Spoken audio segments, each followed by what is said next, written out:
overloaded sa tawanan at overloaded sa kakyutan. Baka chikiting mo yan. Sila naman ang deserve mabigyan ng spotlight. Mga nakakatawang eksenang caught on cam ni Bulilit. Sagot na namin yan? Just kidding! Ang mga chikiting na bibida. Ngayong gabi ay idol po si Carlos Yulo.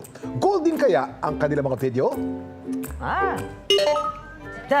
Train them young. Yan ang peg ni Mommy Jessie sa kanyang 2-year-old son na si Baby Zeke. Lambitin kung saan-saan, maging sa floor exercise, pinapractice pa rin ang pagpaplanking. Makukuha mo rin ang gold someday, Baby Zeke. Alam mo yung gymnastics actually, sa ganyang edad. Tama, nagsisimula na. Oo. Para maano na rin sila, mapapocus na rin kung ano talaga gusto nilang gawin, ano? Ang sunod naman nating bidang chikiting, anak ng mga nooy cheerleaders. Ayan. Kaya naman, sinusubukan na nila ang lakas ng kanilang baby, lalo na sa kapit ito sa kanilang sampayan, habang hawak-hawak siya ng kanyang daddy. Go baby, kapit lang. Aba, baby pa kasi talaga ito. Siguro mga 1-year-old mahigit lang Oo. yan. Hindi pwede bang bitawan yan.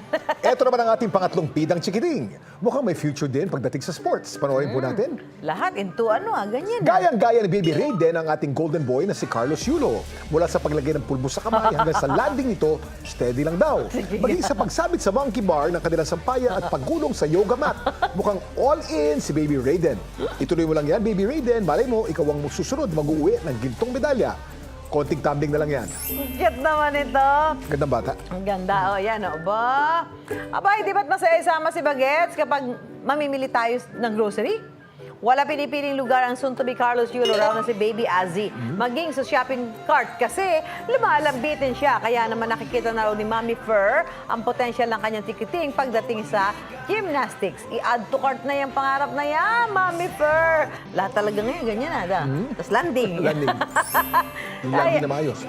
Landing na maayos. Super cute, super kulit. Pero minsan lang sila maging bata, kaya dapat sulit. Sa mga gusto pong mag-share ng nakatutuwang video ng kanilang chikiting, mag-comment o i-share yan sa Dapat Alam Mo Facebook page. Malay mo ang iyong chikiting na susunod na bibida dito sa Just kidding!